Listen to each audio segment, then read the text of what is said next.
WDHA has a long history with the Community Food Bank of New Jersey. Each school year, we run a Students Change Hunger program, and we're happy to welcome this morning to the Jersey Magazine, Brad Preston. He's the Director of Community Impact and Innovation for the Community Food Bank. Brad, good morning and welcome to the Jersey Magazine.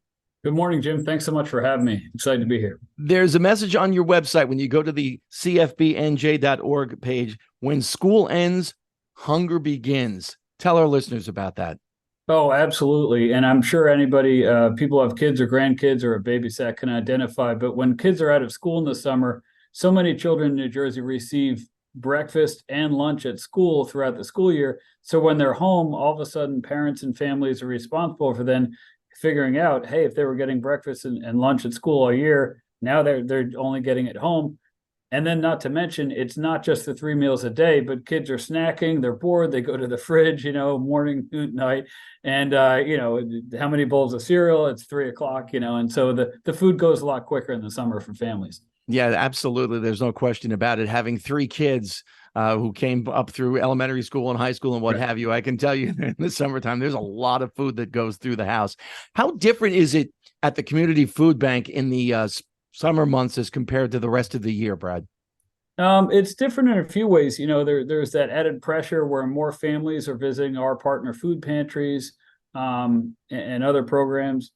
Some of the volunteer groups slow down in the summer because people are on vacation. We rely on volunteers both at the food bank in one of our distribution centers, as well as at offsite events.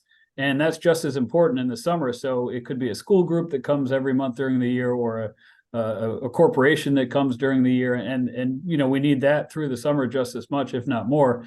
And so that's another way, we can use the help through the summer, I guess the best way to say it. How much does the number of food insecure families in our area rise during the summer months? Oh, wow. It goes up. I mean, if you look at the fact that 175,000 children in New Jersey don't have access to regular, nutritious, healthy meals throughout the week. And if you think about how many families they have, so all 175 children are not in school in the summer, and that number rises proportionally. And we've talked about this many times when we've had someone from the Community Food Bank on with us that, we live in an area that's very affluent. Some of the wealthiest counties in the entire country are located within the sound of WDHA. So you kind of get lost sometimes thinking, well, it's not in my neighborhood, when in fact it is in your neighborhood. You do. That's a great point, Jim. I'm glad you mentioned that, because it's in every town. It's in every school district. It may not be as visible in every town and every school district, but in some ways, people who are in more affluent areas can have a harder time accessing services because it's not something that's commonly talked about. There are some local governments that or local communities that like to think, oh, well, we don't have that problem here. And so it can be a bigger challenge, or maybe a bigger stigma for a family that does run into that harder time, or that rough patch where, the hours dip at work, you get laid off, or the hours get cut back, or you take on unexpected medical expenses, or, more families staying with you, whatever the reason is. Sometimes there's that greater feeling of shame where people don't want to reach out, or their resources aren't necessarily as widely known in some of the more affluent areas. Brad Preston is the Director of Community Impact and Innovation for the Community Food Bank of New Jersey. He's joining us this morning here on the Jersey Magazine. Brad, for families that are food insecure at this time of year, where are some of the places that they can go for food?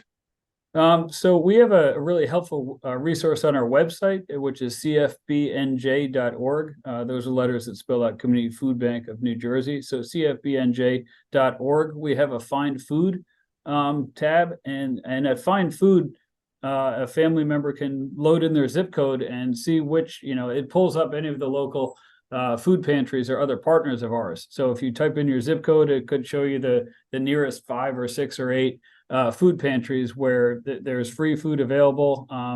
You can give them a call, find out, what are their days and hours that they're open. And most of our partners tell us, even if we're open, every Wednesday, often if somebody calls in between and says, geez, we're totally out of food and I don't know if I can wait till Wednesday, a lot of our partners are willing to say, well, let me try to meet you sooner and get you some food to tide you over and that kind of thing. In years past, during Students Change Hunger Week, we've had the opportunity to broadcast live from the Community Food Bank of New Jersey, and it's incredible to watch the operation. How much different is it during the summer months as compared to when we've done those live broadcasts, Brad? Wow, yeah. I mean, it's one of the things, compared to other jobs, I've told people working for the food bank, there is no off season. Hunger doesn't let up. It rises in the summer. So it's just as busy, but in some cases there's more pressure where, it's not just with the food bank, but our local partners, they rely on volunteers just as well, whether it's a local church pantry or a nonprofit in town. They rely on volunteers as well. And sometimes those volunteers just aren't around in the summer. Like I mentioned before, there could be sports teams from a high school that help out, and then maybe they're not available in the summer. So it's like the need is there, the need goes up, and the resources aren't always there to help get the food out as much. And that's where we're so happy to talk to people like you to get the word out that we could use more assistance. What is your background, Brad? How did you end up at the Community Food Bank of New Jersey? What led you there? Oh, wow. That's a great question. So I was practicing law for several years and got involved with a legal aid organization and just saw how much the nonprofit industry really impacted people's lives. And I guess I felt like a cliche where I was more excited about the things I was doing on the evening and the weekend than I was every day during the week, and was inspired by the fact that, the executive director at that organization had a law degree, but he was really making such a big difference in people's lives and helping families connect to resources. And so that led me to move over into the nonprofit sector. And then I ran a program for children where I saw how much the impact of hunger really had on kids, where if it was sports practice or academics, if they weren't eating regular meals, it was just so hard for them to focus on, the task at hand. And I saw that the kids were hungry, would often fall behind in other activities. And so that led me to, the anti-hunger world. And so prior to coming here, I spent a couple of years with Hunger Free New Jersey and the New Jersey Pandemic Relief Fund. And through that, made some great relationships with some of the local pantries, and just wanted to continue with this work. We're speaking with Brad Preston this morning from the Community Food Bank of New Jersey here on the Jersey Magazine. You've mentioned volunteer a couple of times in our conversation today, Brad. Where are some places that DHA and WMTR listeners can volunteer? How can they get involved?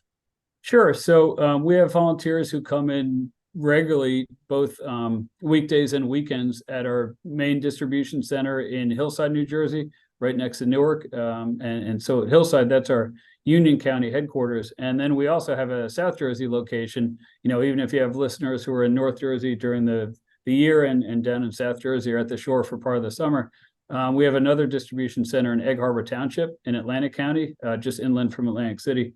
So we rely on volunteers at both distribution centers. And then we have offsite events, whether it's mobile food pantry distributions in different counties or communities across the state, and other events out and about in the community.